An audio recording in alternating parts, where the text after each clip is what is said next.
가정의 달입니다. 밝은 달. 그런데 오늘 본문은 그렇게 밝지가 않아요. 성경의 사건 가운데서 하나님을 떠난 인간의 모습을 가장 적나라하게 드러내는 본문이 아닐까, 그런 생각이 들 정도로 이 본문 안에 성폭행이 있고 타협이 있고 거짓말이 있고 속임수가 있고 학살이 있고 약탈이 있습니다. 이거는 성도하고는 아주 거리가 먼 삶 같은데, 그런데 이런 엄청난 일들이 가나안 땅에 들어온 야곱과 그의 가정에 벌어집니다.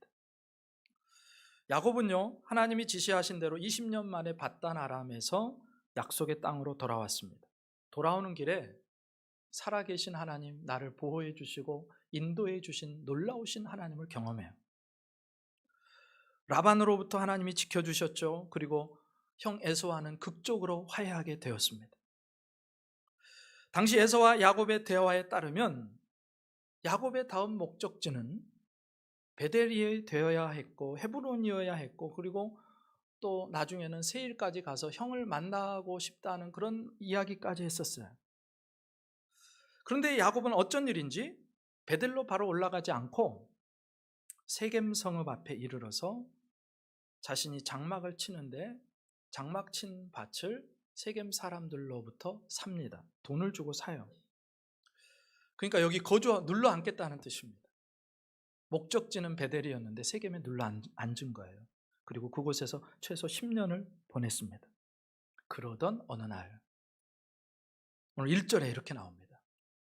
레아가 야곱에게 낳은 딸 디나가 그 땅의 딸들을 보러 나갔더니, 레아의 딸 디나가 세겜 땅의 여인들을 보러 성읍에 나갔습니다.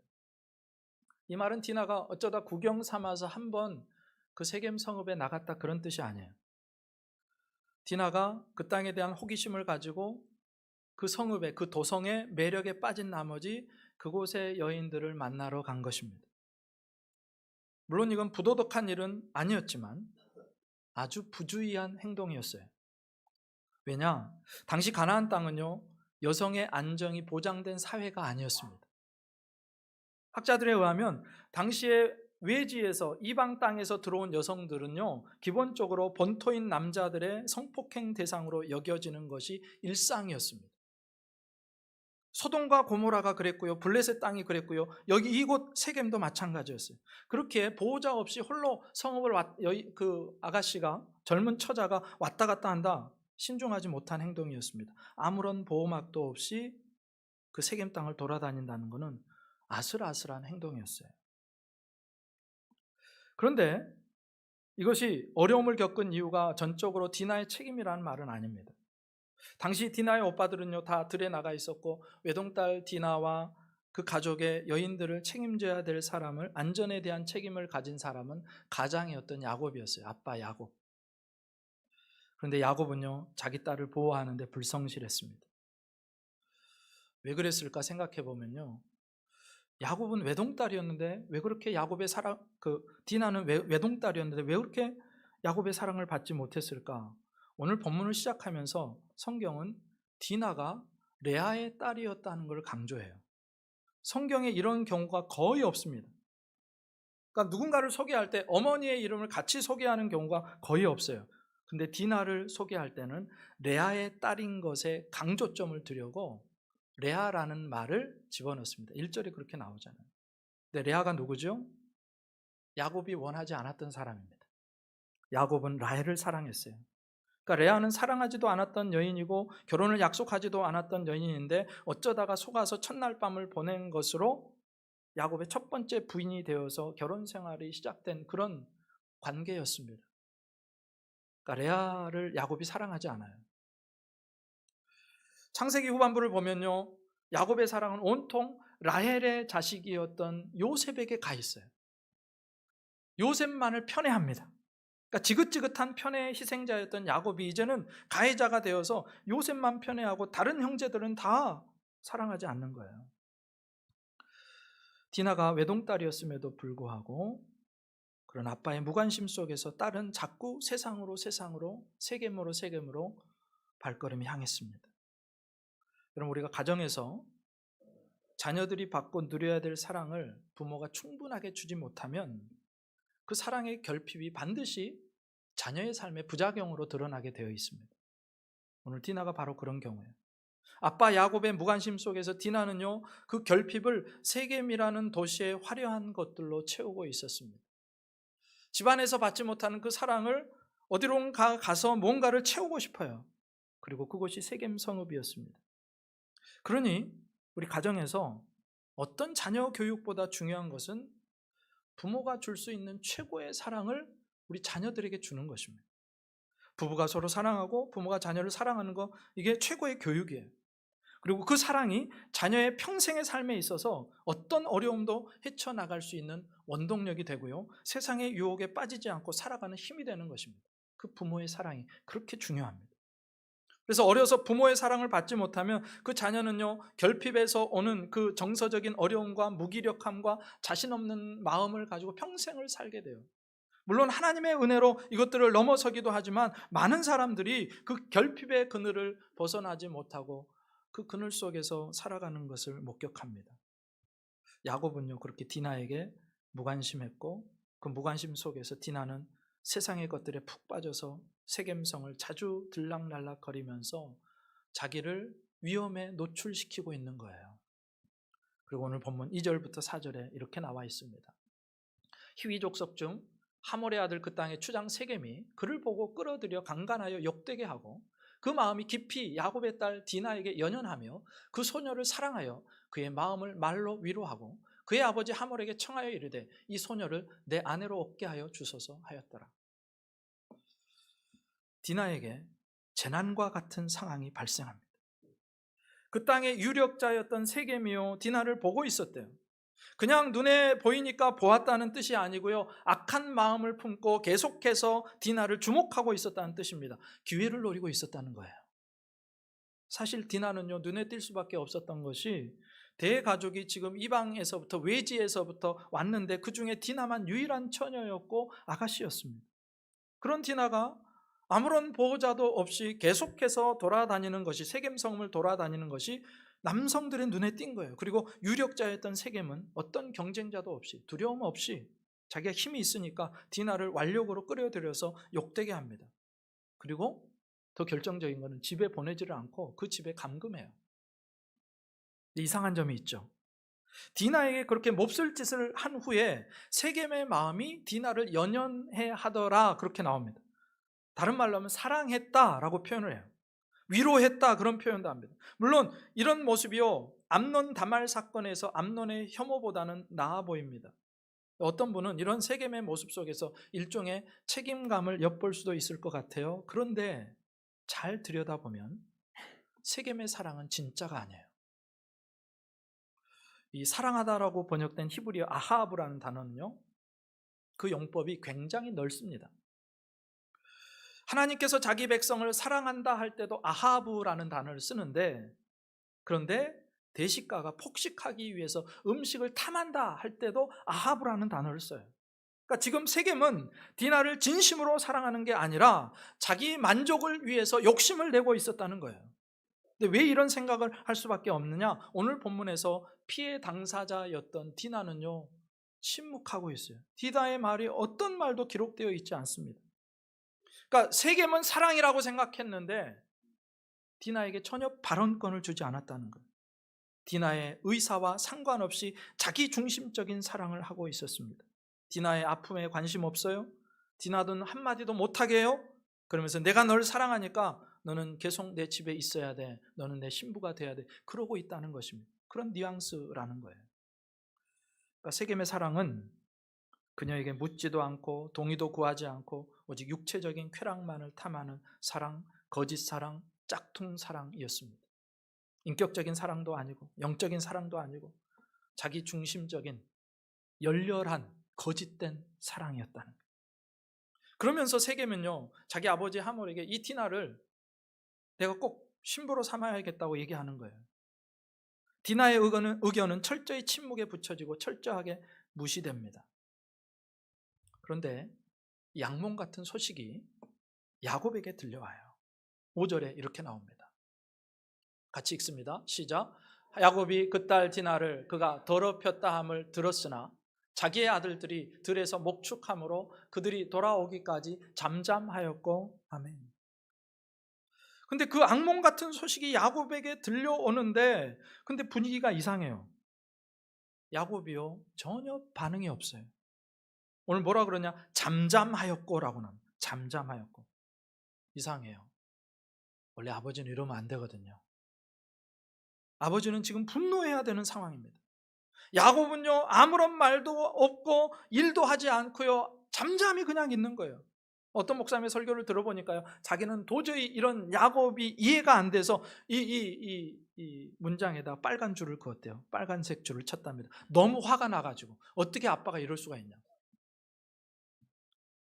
내 새끼가 지금 억울하고 비참한 일을 당하고 평생을 짊어지고 가야 될 상처를 입었는데 어떻게 분노하지 않을 수 있고 어떻게 눈이 돌아가지 않을 수 있느냐는 거예요.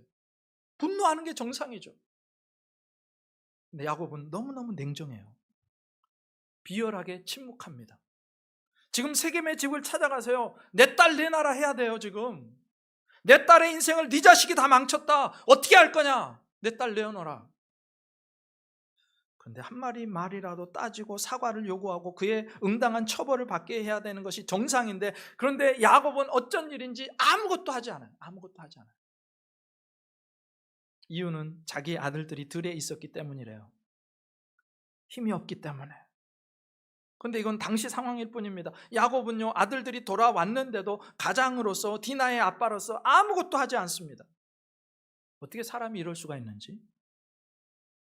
아무리 자신이 사랑하지 않는 레아의 딸이라고 해서 그렇게 할 수는 없는 법이에요. 그러면 안 되는 거잖아요.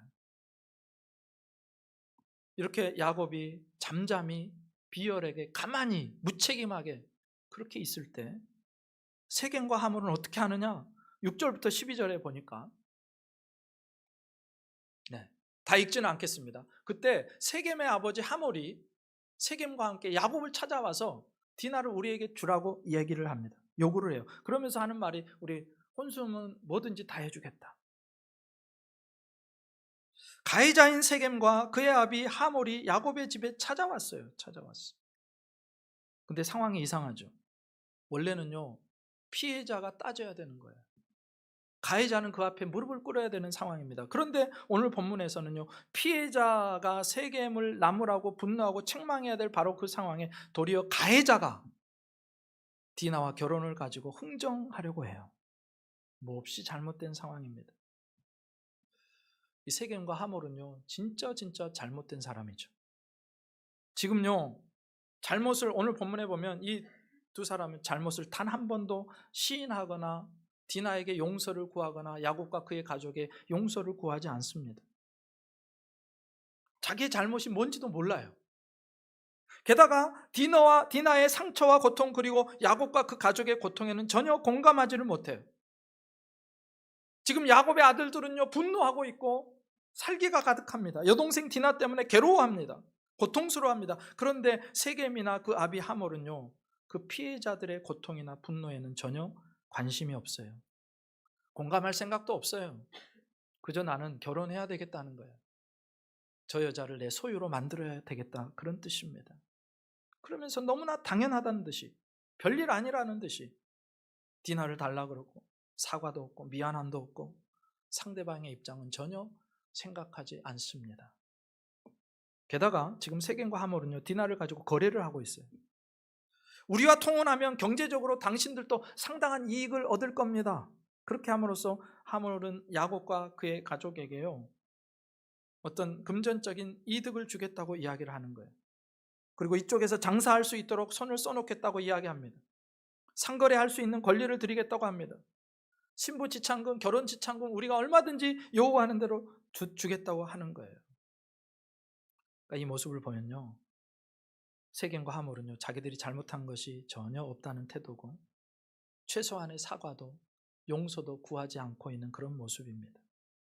피해자의 의사는 단 한마디도 묻지 않고요, 피해자는 지금 계속해서 그 집에 잡혀 있는 상황이고 침묵하고 있는 상황이에요.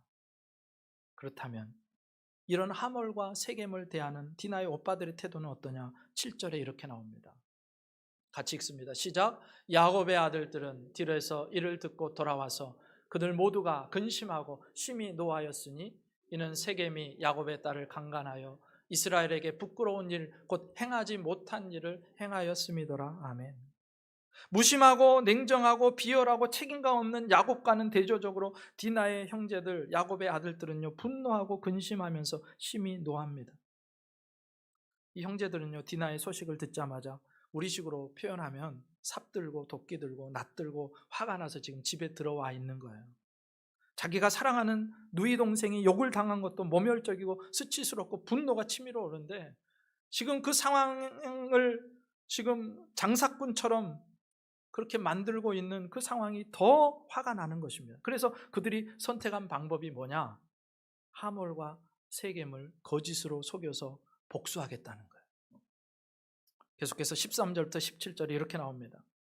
야곱의 아들들이 세겜과 그의 아버지 하몰에게 속여 대답하였으니 이는 세겜이 그 누이 디나를 더럽혔습니다. 야곱의 아들들이 그들에게 말하되 우리는 그리하지 못하겠노라. 할례 받지 아니한 사람에게 우리 누이를 줄 수 없노니 이는 우리의 수치가 됨이니라. 그런즉 이같이 하면 너희에게 허락하리라. 만일 너희 중 남자가 다 할례를 받고 우리같이 되면 우리 딸을 너희에게 주면 너희 딸을 우리가 데려오며 너희와 함께 거주하여 한 민족이 되려니와 너희가 만일 우리 말을 듣지 아니하고 할례를 받지 아니하면 우리는 곧 우리 딸을 데리고 가리라. 야곱의 아들들은요 결혼시킬 생각은 전혀 없어요. 용서할 생각도 없어요. 세겜 성읍의 사람들과 사이좋게 지낼 생각도 없어요. 단지 속이기 위해서 그리고 보복하기 위해서 거짓말을 합니다. 그런데 그 거짓말의 도구가 뭐냐? 할례라는 거였어요. 야곱의 아들들은요 할례라는 하나님과의 언약을 저들을 속이고 보복하기 위한 도구로 사용합니다. 할례가 무엇입니까? 하나님께서 아브라함에게 할례라고 하는 제도를 명하셨는데 창세기 17장에 가보면요 이렇게 나와요. 다 읽지는 않습니다. 아브라함에게 하나님께서 할례를 하라고 명하시고 가족 모든 남자들은 다 생식기의 그 표피를 제거하라고 말씀하세요. 그러면서 이것이 너와 나의 사이의 언약이고 네 자손들도 계속해서 할례를 행해라. 그것은 내 백성이라는 표시이다. 그렇게 약속을 합니다.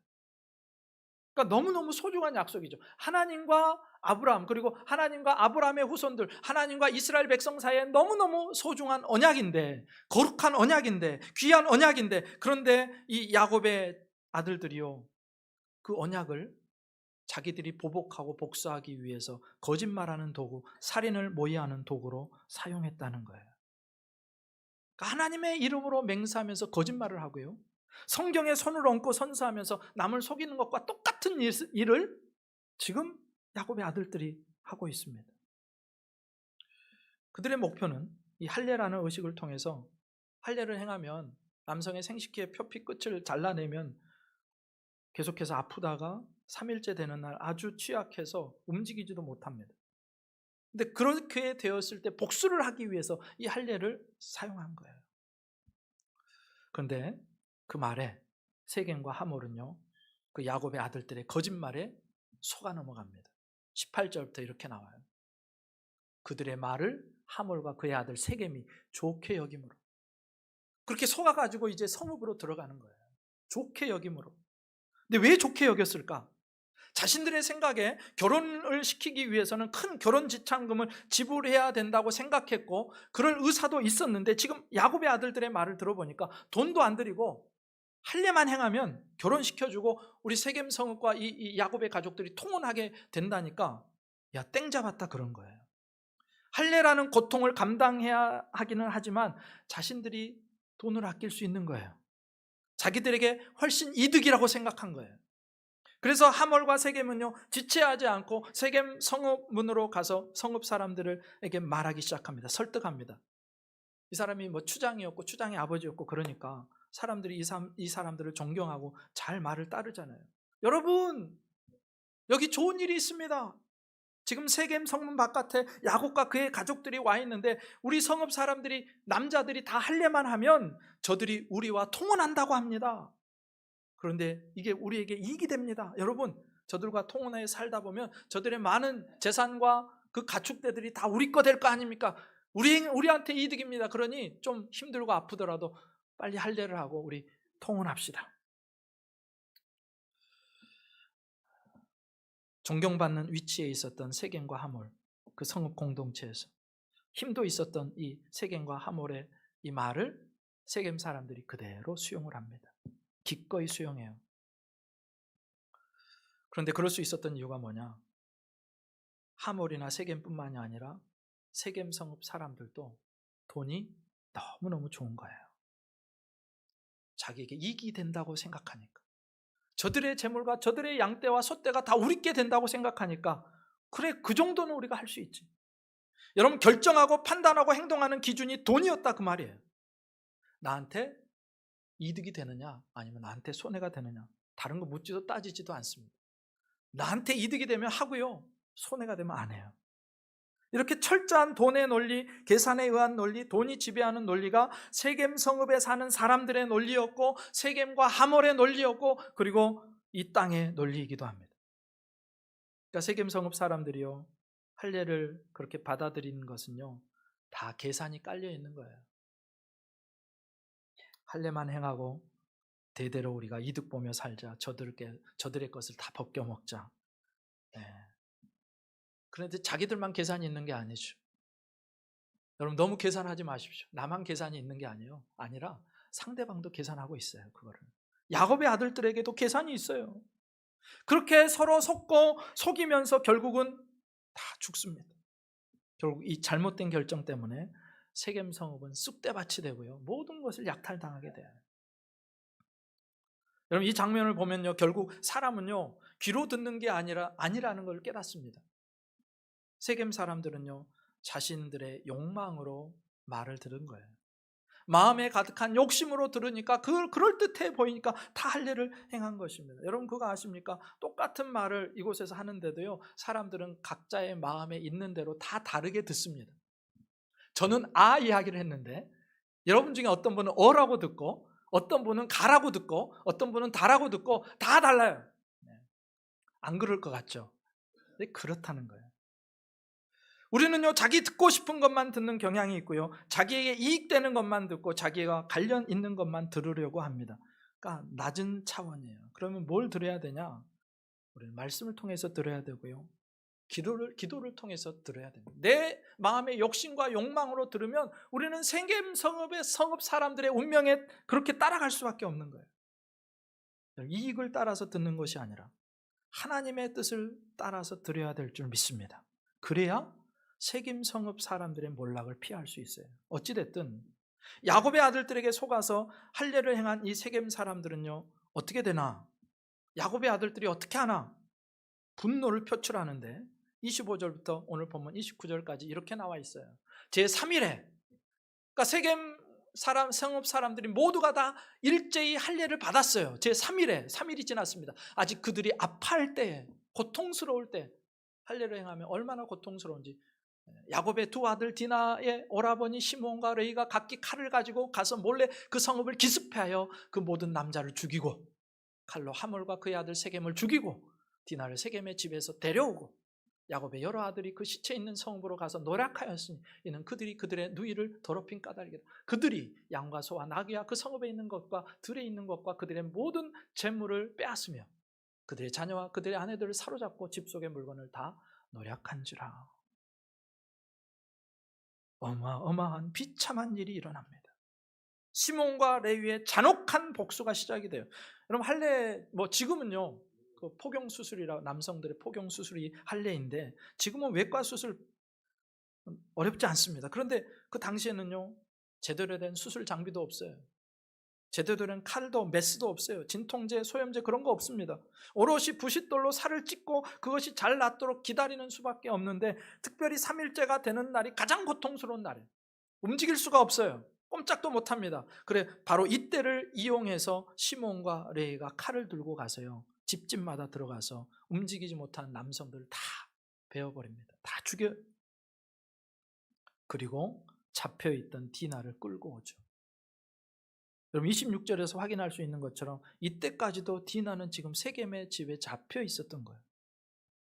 얼마나 그 형제들의 입장에서 분노할 만한 상황인 것은 충분히 이해가 돼요. 어떻게 보면 야곱의 비열하고 무책임한 침묵보다 시므온과 레위의 복수에 더 손뼉을 치고 싶은 사람도 있을 것입니다. 만약에 그들의 복수가 두 사람에게서만 한정되었다면 또 다른 이야기가 됐을 거예요. 물론 그것도 악하지만. 그런데 시몬과 레위는요, 복수심에 불타는 그 마음을 거기서 멈추지를 않아요.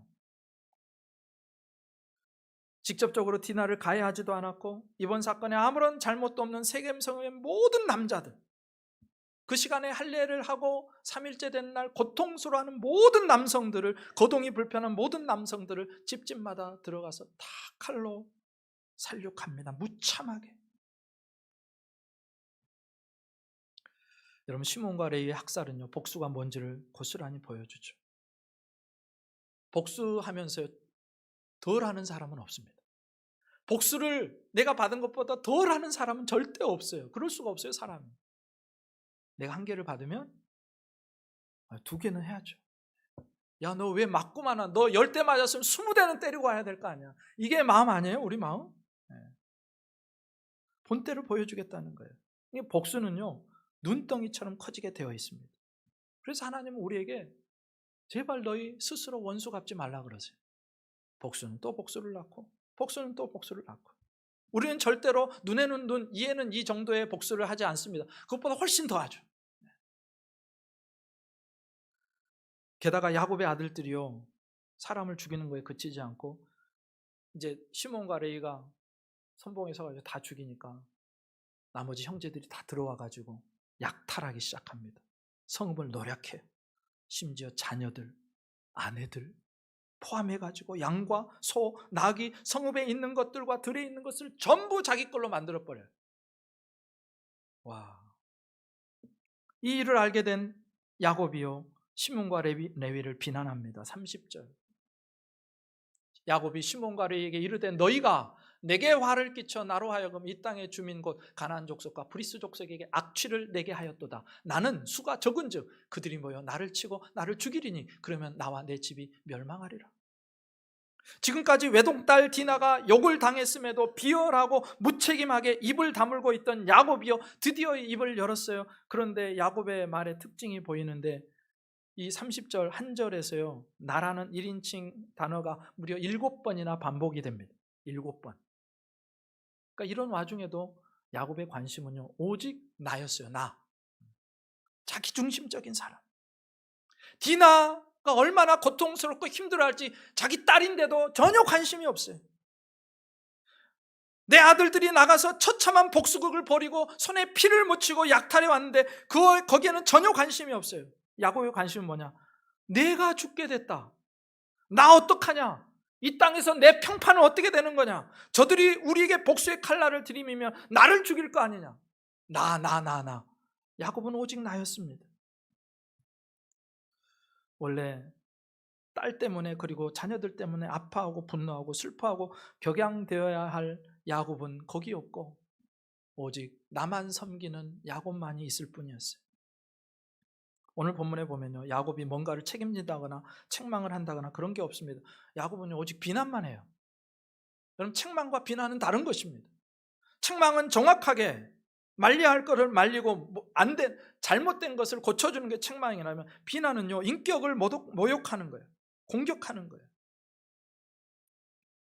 딸이 수치를 당했는데도 분노하지 않았고 어떤 조치를 취하지도 않았고, 아들들이 할례를 미끼로 속이고 그거를 다 알고 있으면서도 아무런 일도 하지 않았던 그 야곱이 이제 자기가 죽게 되니까, 걷잡을 수 없는 지경에 오게 되니까 무책임하게도 아들들을 또 비난하기에 급급합니다. 야곱이요, 참 못됐어요. 안 됐어요. 덜 됐어요. 인간이 아니에요, 이거는. 그렇게 자신만 생각하는 무책임하고 비열한 아버지 야곱에게 자식들이 이렇게 대답하죠. 31절. 그들이 이르되 그가 우리 너희를 창녀같이 대우함이 옳으니까. 아들들은요, 인제 와서야 자신들을 비난하는 아버지를 참을 수가 없는 거예요. 도대체 아버지, 우리 동생이 저렇게 될 때 아버지는 뭐하고 계셨습니까? 왜 사건을 책임지고 마무리하려고 하지 않고 그들에게 뭔가 요구하지 않으시고 왜 침묵하고 있다가 이제야 우리가 이런 일을 하니까 이제야 무슨 말을 하십니까? 아버지한테 실망했습니다. 그 순간 야곱은요 가장의 권위를 잃어버렸고요. 물론 그렇다고 야곱의 아들들도 잘한 게 없습니다. 이게 오늘 본문이에요. 사실 우리는 이 본문을 보면서 깜짝 놀랍니다. 어떻게 이럴 수가 있지? 하나님이 선택한 야곱인데, 아브라함의 하나님, 이삭의 하나님, 야곱의 하나님이라고 불리는 그 야곱인데, 그 야곱의 자식들은 이스라엘 12지파의 조상들인데 어떻게 인간들이 이럴 수가 있지? 무책임하죠, 비열하죠, 폭력적이죠, 원수를 갚는데 수백 배로 갚고 있죠, 잔인하죠, 한 성읍을 학살하죠, 그곳을 약탈한 사람들. 아니 어떻게 이게 믿음의 사람들이냐고요. 이게 가능해요? 그럼 세상이 비난하지 않겠어요? 조롱하지 않겠어요? 야, 니네 하나님 왜 그런 사람들을 선택했냐? 그러지 않겠습니까? 아니 뭐 저런 인간들이 다 있나? 어디에 내놓기도 부끄러운 모습들입니다. 근데 성경은요 감춰주거나 덮어주지 않아요. 적나라하게 드러냅니다. 왜 그래요? 그 소망 없고 절망적인 이들의 모습이 우리의 모습이기 때문에 그렇습니다. 그래서 오늘 본문을 보면서 제가 4가지로 메시지를 나누고 싶습니다. 첫 번째, 한 번 은혜가 모든 것을 해결해주는 맞는 키가 아니라는 거예요. 한 번 은혜 받고 우리 인생이 끝나는 거 아니라는 것입니다. 여러분 야곱을 보세요. 지금 바단 아람을 떠나고 나서부터 야곱은요 계속해서 하나님의 은혜를 경험합니다. 20년 만에 귀향하는데요 라반의 손에서 구원받아요. 야곱의 이름을 이스라엘로 바꿔주십니다, 하나님이. 그리고 에서와는 극적으로 화해를 합니다. 하나님의 군대도 봐요. 계속해서 하나님의 은혜가 야곱의 삶 가운데 쏟아져 부어져 들어오고 있어요. 그런데 그 은혜가 야곱의 인격을, 야곱의 삶의 태도를 순식간에 바꿔놓은 게 아니었어요. 야곱은요 은혜 받고도 여전히 야곱이에요. 이름만 이스라엘로 바뀌었지 여전히 야곱이에요. 속이는 자고 나쁜 놈이었습니다. 사실 귀향하는 과정에서 만났던 그 하나님의 전능하신 손길을 계속해서 체험했다면요 야곱이 개과천선해야 돼요. 그 정도 하나님을 만났으면 인생이 뒤집어져야 되는 것 같아요. 그런데 34장의 야곱은 여전히 우리를 실망시킵니다.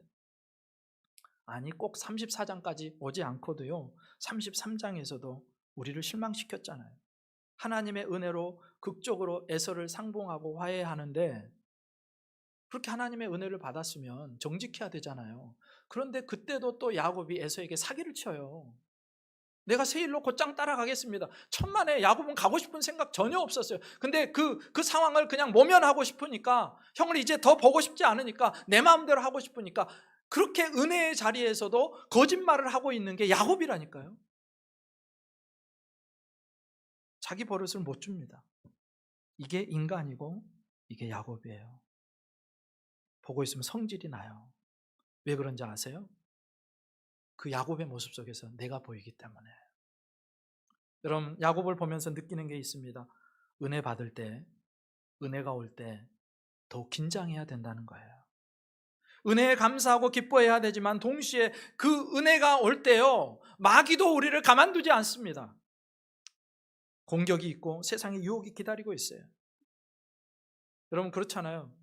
내가 열심히 기도하고 내가 성령 충만하다고 생각될 때 꼭 마귀가 장난을 쳐와요. 시험을 걸어와요. 다른 때는요 마귀도 가만히 있는 것 같아요. 근데 기도만 시작하고 말씀을 붙들고 순종하기 시작하면요 막 화가 날 일이 있고요 시험이 오는 겁니다. 예수님만 봐도 그래요. 광야에서 40일을 금식하셨어요. 얼마나 성령님으로 충만하셨습니까? 그런데 그때 마귀의 시험이 찾아옵니다. 그러니 은혜 받는 때는 그 사단의 공격이 심한 때임을 알고 더 기도하고 깨어있고 그 은혜가 은혜되도록 그 은혜를 간직해야 된다는 것입니다. 여러분 우리가 세월의 흐름 속에서 신앙이 성숙하고 성장하기 위해서 단 한순간도 영적인 긴장을 놓쳐버리면 안 됩니다. 우리는요 그대로 두면, 가만 놔두면 우리는 언제 그랬냐는 듯이 그냥 육적인 사람이 돼요. 저절로 우리가 거룩하게 되지 않습니다. 저절로 예수 닮지 않습니다. 저절로 죄를 이기는 삶을 살 수 있는 게 아니에요. 말씀과 기도로 깨어 있어서 성령 안에 있지 않으면 우리는 오늘도 이름은 성도로 바뀌었지만 여전히 이스라엘로 바뀌었지만 여전히 거짓말하고 있는 야곱과 똑같을 수 있다는 거예요. 그러므로 은혜를 받은 후에 더 큰 은혜를 사모하여 깨어있는 우리가 될 수 있기를 주님의 이름으로 축복합니다. 두 번째, 내가 안주하고 싶은 땅 세겜을 속히 떠나서 베델로 올라가야 된다는 것입니다. 세겜을 떠나서 베델로 올라가라. 이게 두 번째 메시지. 사실 야곱의 목적지는 베델이에요. 하나님과 서원했어요. 약속했어요. 그럼 가야죠. 베델은요, 약속의 땅입니다. 예배해야 될 땅입니다. 기도의 땅입니다. 그런데 거기로 가지를 않아요. 왜요? 세겜이 너무 좋거든요. 세겜에서 세상의 맛을 볼 수 있거든요. 도시 문화를 접하거든요. 장사를 할 수도 있고 목축하기도 편하고 이곳이 야곱에게는 약속의 장소처럼 느껴진 겁니다. 그래서 하나님과 약속했던 예배의 자리, 기도의 자리는 멀리 해버리고 베델로 올라가지 않고 세겜에게서 머무르면서 그의 믿음도 점점점 후퇴하는 거예요. 그러면서 야곱은 점점 하나님을 잃어버립니다. 목적지만 잃어버린 게 아니고 신앙도 잃어버려요. 나중에 이제 베델로 이제 올라가는데 결국 이 일을 겪고 올라가는데 그 집안에 얼마나 많은 우상들이 있었는지 그걸 보면 이곳에서 가나안 우상에 얼마나 야곱의 가정이 찌들어 있었는지를 깨닫게 됩니다.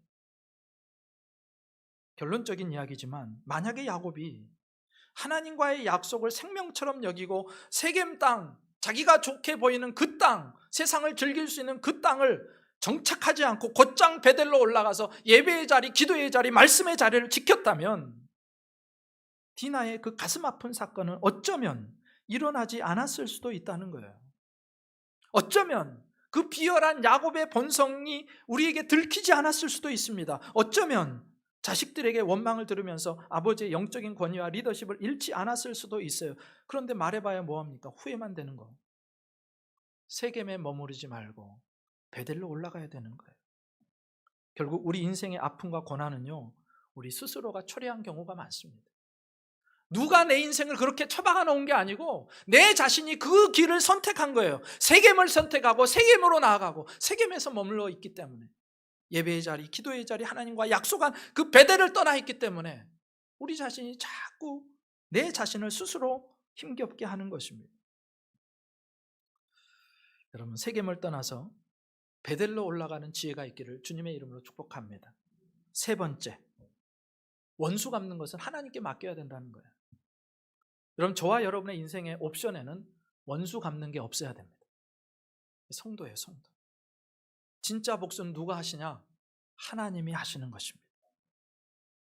시몬과 레위의 마음, 여러분 이해가 돼요, 안 돼요? 충분히 이해가 되죠.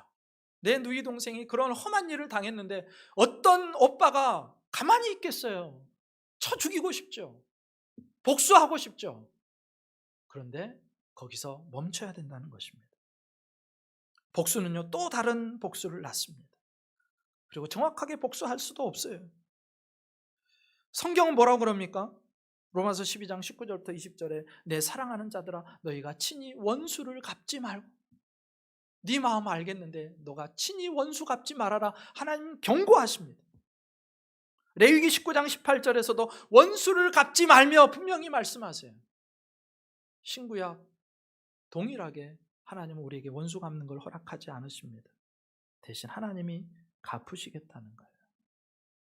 2006년 10월에 미국 펜실베니아주의 랭카스터 카운티에 그 아미시 마을이 있었는데 거기서 살인 사건이 발생합니다. 범인은 당시 32세였던 우유 배달원이었대요. 물론 이 사람은 아미시 공동체에 속한 사람은 아니었고 우유만 배달하는 사람이었습니다. 근데 이 사람이요, 학교에 진입해가지고 어린 소녀 10명을 인질로 잡고 그 중에서 여학생 5명을 살해한 뒤에 그리고 자기도 목숨을 스스로 끊습니다. 당시 피해자들의 나이가요, 7살이 2명, 8살이 1명, 12살이 1명, 13살이 1명. 근데 이 사건이 특별한 이유가 있어요. 그 피해자 가족들과 아미시 공동체가 특별한 대응을 합니다. 사건이 발생하고 시간이 지났을 때 이 아미시 주민들이요, 범인에 대한 분노 대신에 용서한다는 메시지를 냅니다. 그리고 사건 당일에는요, 이 아미시 주민들이요, 자기 딸들을 죽인 눈에 넣어도 아프지 않을 딸들을 죽인 그 범인의 집을 찾아가서 그의 부모와 아내를 위로하고 그들의 슬픔을 감싸줍니다. 그 사람도 스스로 목숨을 끊었으니까. 그리고 그 범인의 장례식에 약 30명의 아미시 공동체 구성원이 참여합니다. 기부금이 많이 들어왔어요. 그런데 그 상당 부분을 범인의 미망인과 세 자녀들에게 내어놓습니다. 스스로 원수 갚지 않고 주님의 사랑을 그렇게 세상 가운데 보인 거예요. 세상이 놀라 자빠졌습니다. 여러분, 원수 갚지 않기로 작정하시기를 주님의 이름으로 축복합니다. 마지막 네 번째, 야곱과 그의 아들들과 같은 인생도 믿음의 조상으로 만들어 가시는 하나님이 계시기 때문에 우리에게는 소망이 있는 거예요. 사실 오늘 본문이 보여주는 야곱과 그의 아들들은 거의 폐륜적입니다. 야곱은 무책임하고 무정해요. 자기중심적이에요. 외동딸의 상처와 고통 관심 없어요. 자녀들이 엇나가는 거 관심 없어요. 거짓말하는 거 관심 없어요. 근데 자녀들도 마찬가지예요. 자녀들은요, 잔인해요. 거짓말로 속인 뒤에 무차별적으로 칼을 휘두르어요. 게다가 성읍의 모든 것을 다 약탈합니다. 아니, 어떻게 믿음의 조상들이라고 하는 사람이 이럴 수가 있을까? 그런데 잘 생각해 보면 야곱과 그 아들들의 모습이 딱 우리의 모습이에요. 그러면 여러분, 반항하는 감정이 있을 수 있어요. 나는 저 정도는 아닌데 어떻게 저런 것들하고 나를 비교합니까? 아니요. 우리에게 그런 환경과 여건이 주어지지 않아서 그렇지, 만약 그런 환경과 여건을 만난다면 그들 못지않게 나도 폭력적이 될 것이고, 그들 못지않게 나도 잔인해질 것이고, 그들 못지않게 나도 속임수에 능할 것이고, 그들 못지않게 나도 파괴적인 모습을 할 거라는 것을 저는 압니다. 저는 더 할 것 같아요. 야곱과 그의 아들들의 모습이 계속해서 거슬리고 화가 나는 것은 그들의 모습 속에서 내 모습을 보기 때문에 그래요. 그럼에도 불구하고 이런 소망 없는 인생에게 소망이 있습니다. 왜냐? 그런 야곱과 그의 아들들을 하나님이 결코 포기하지 않으시기 때문입니다. 그들의 하나님이 되시는 것을 부끄러워하지 않으세요. 여러분, 이게 얼마나 부끄러운 일이에요. 세상에 내놓기 창피한 일이잖아요. 그런데 하나님은요, 그들에게 내가 네 아버지야, 내가 네 하나님이야, 그리고 세상에 그것을 드러내기를 부끄러워하지 않으세요. 그리고 그들을 기다리십니다. 매일매일 하나님의 자녀로 빚으시고 마침내 믿음의 조상으로 만들어내시는 거예요. 때로는 불순종하죠. 때로는 거절하죠. 때로는 거역하죠. 때로는 배신하지만 그럼에도 하나님은요, 야곱과 그의 자녀들을 포기하지 않으셨던 것처럼 저와 여러분을 포기하지 않으십니다. 그분이 우리 아버지시기 때문에, 그리고 세상 어느 것으로 값을 매길 수 없는 예수 그리스도의 피값으로 우리를 사셨기 때문에 그분은 절대로 우리를 포기할 수 없어요. 포기하지 않으세요. 우리는 마치 불 속에서 타다가 건짐받은 부직갱이와 같은 존재들입니다. 그런데 하나님 그런 야곱과 그의 아들들 같은 우리를 사랑하시고 우리를 깎으시고 다듬으시고 품으시고 마침내 믿음의 조상의 반열에, 그리고 예수 그리스도의 장성한 분량에 이르기까지 우리를 인도하시는 줄 믿습니다. 우리 그 하나님을 찬양하고 그 하나님의 은혜 앞에 내 인생을 주장하시는 그 하나님께 영광 돌리는 삶으로 나가는 우리 모두가 될 수 있기를 주님의 이름으로 축복합니다. 기도드리시겠습니다.